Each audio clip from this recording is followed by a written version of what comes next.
After 80, your body doesn't just age, it changes the rules completely, and most people never see it coming.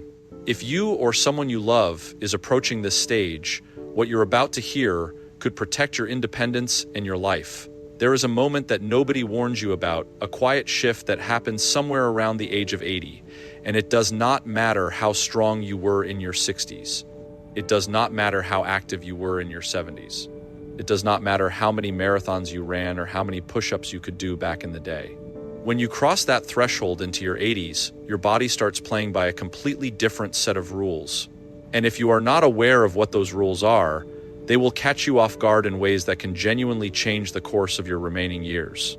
Now, here is the thing that frustrates me the most as a doctor. Most people do not learn about these changes until they are already dealing with the consequences. They show up in my office confused, frustrated, sometimes even scared. And they say, "Doc, I was fine just a year ago. What happened to me?"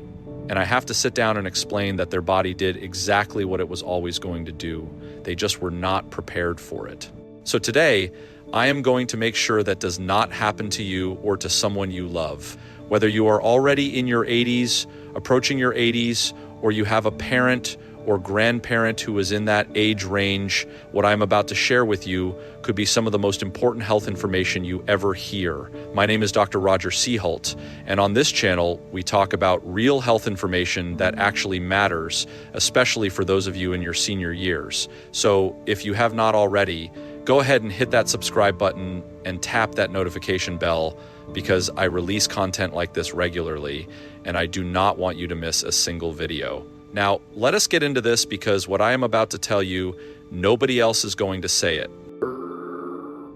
This directly.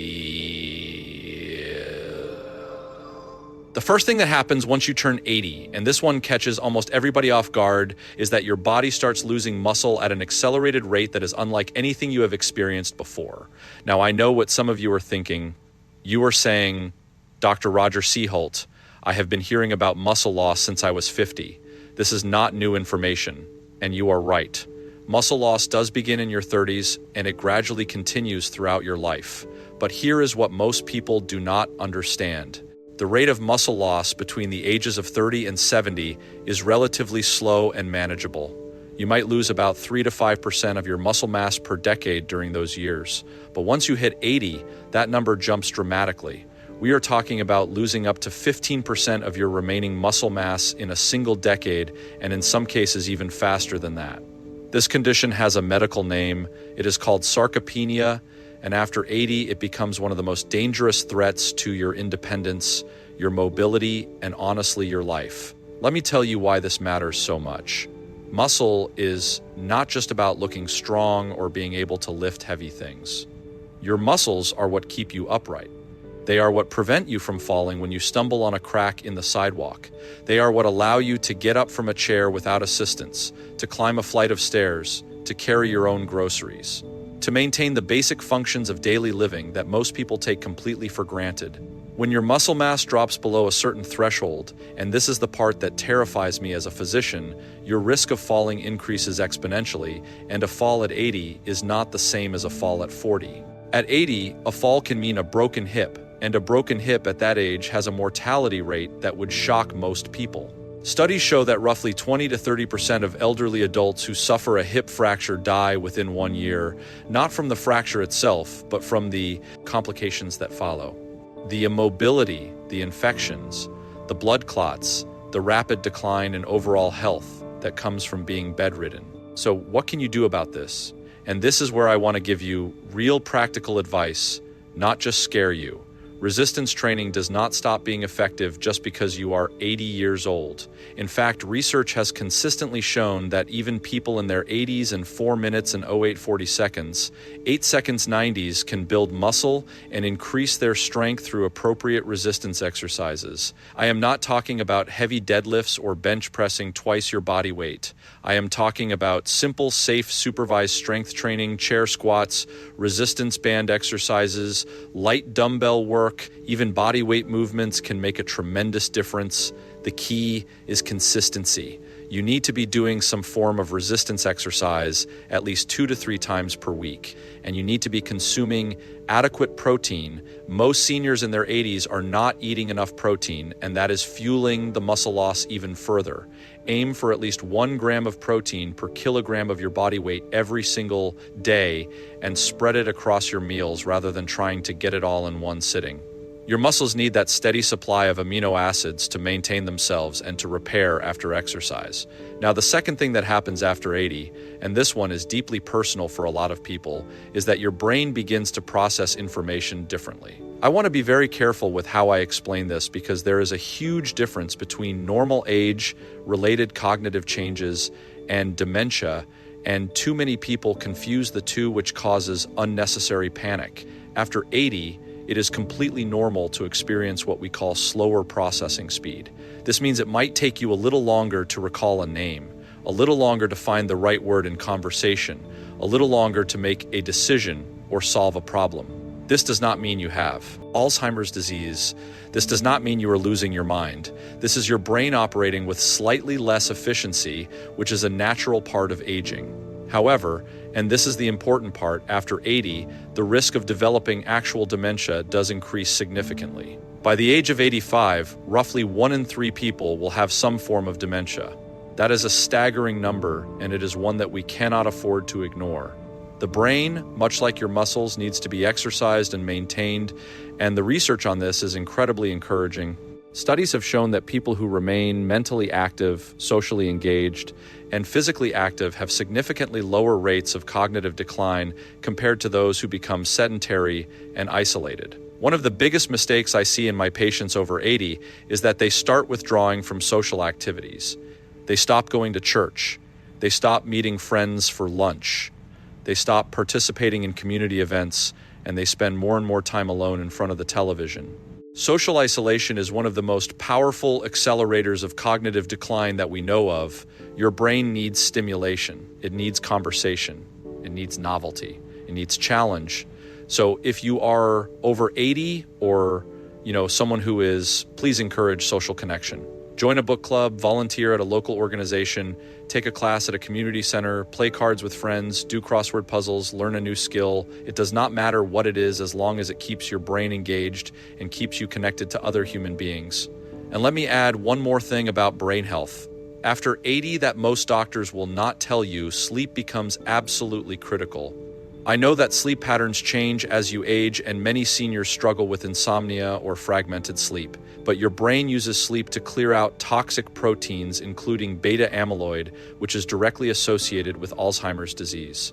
If you are not sleeping well, those proteins accumulate faster and your risk of cognitive decline increases. Talk to your doctor about your sleep. Do not just accept poor sleep as a normal part of aging. There are strategies and interventions that can help, and they could make a real difference in protecting your brain. The third thing that happens after 80, and this is one that a lot of people do not want to talk about, but we need to, is that your bones become significantly more fragile. Now, similar to muscle loss, bone density loss begins much earlier in life, particularly for women after menopause. But after 80, we reach a point where the bones have lost so much density that even minor impacts can cause fractures.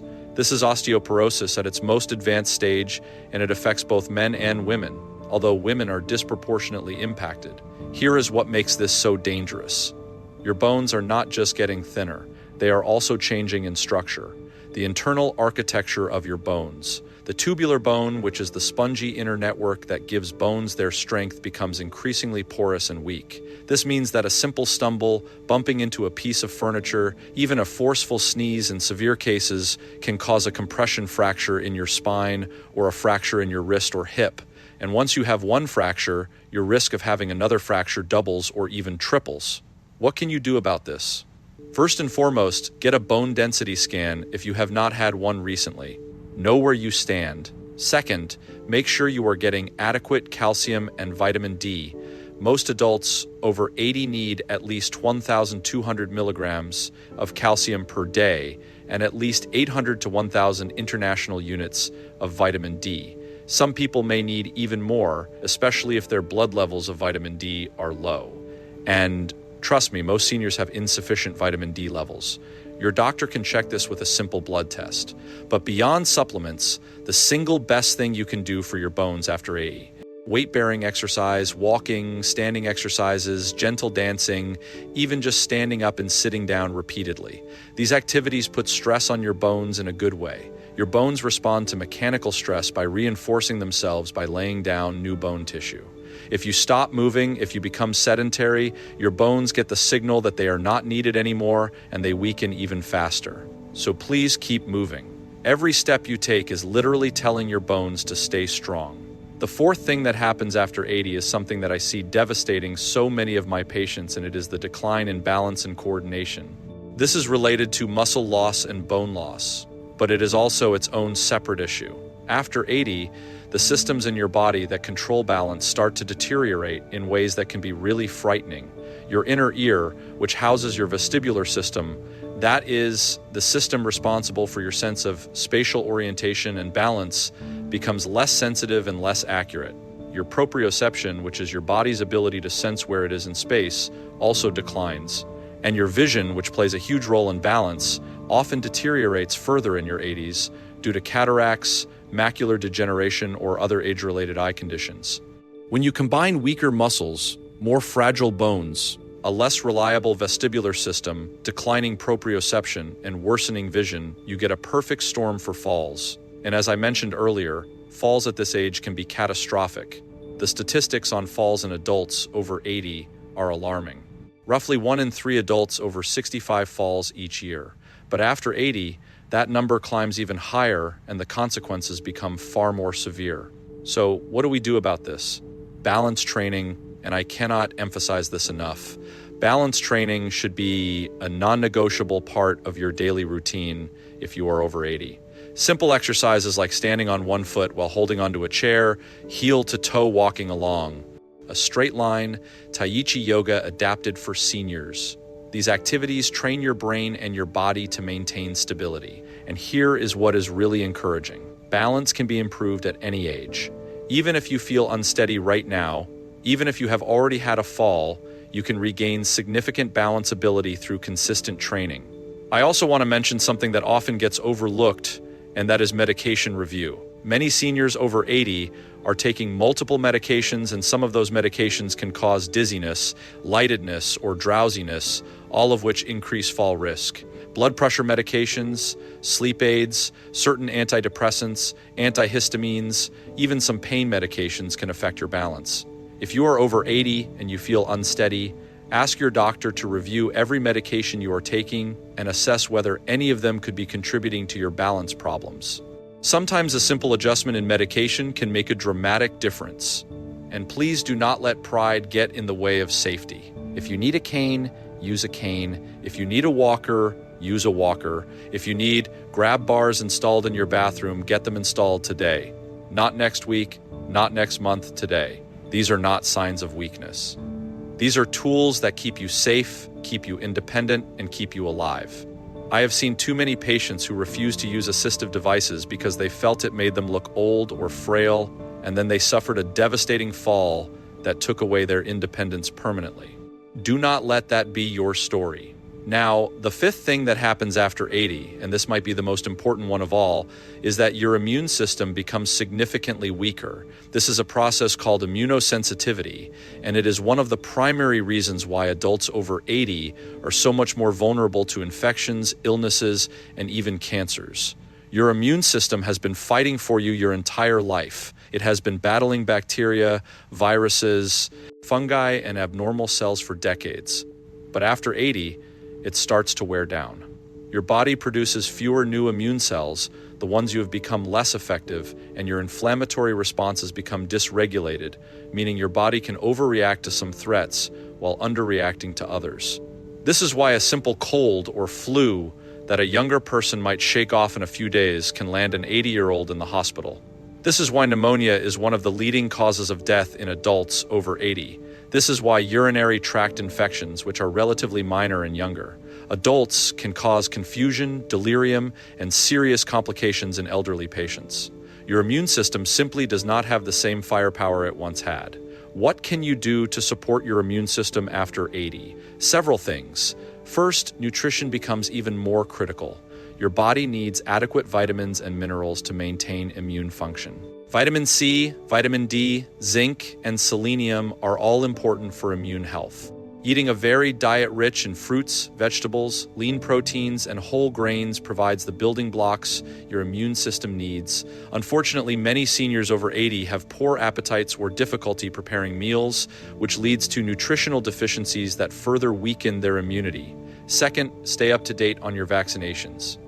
I know there are a lot of opinions about vaccines out there, and I am not here to get into a political debate. I am here to tell you the medical reality.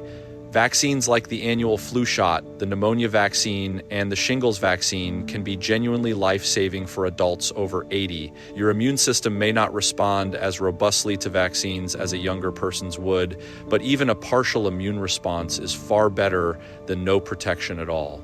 Talk to your doctor about which vaccines are recommended for your age group and your specific health situation. Third, and this circles back to everything else I have been saying, stay physically active. Exercise has been shown to boost immune function even in elderly adults. Moderate physical activity increases the circulation of immune cells throughout your body, reduces chronic inflammation, and improves your overall resilience against infections. You do not need to run a marathon.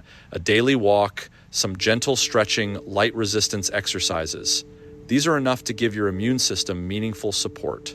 And I want to bring up one more thing about the immune system after 80 that is really important. Chronic stress and loneliness directly suppress immune function. There is a growing body of research showing that socially isolated elderly adults have significantly weaker immune responses compared to those who maintain strong social connections.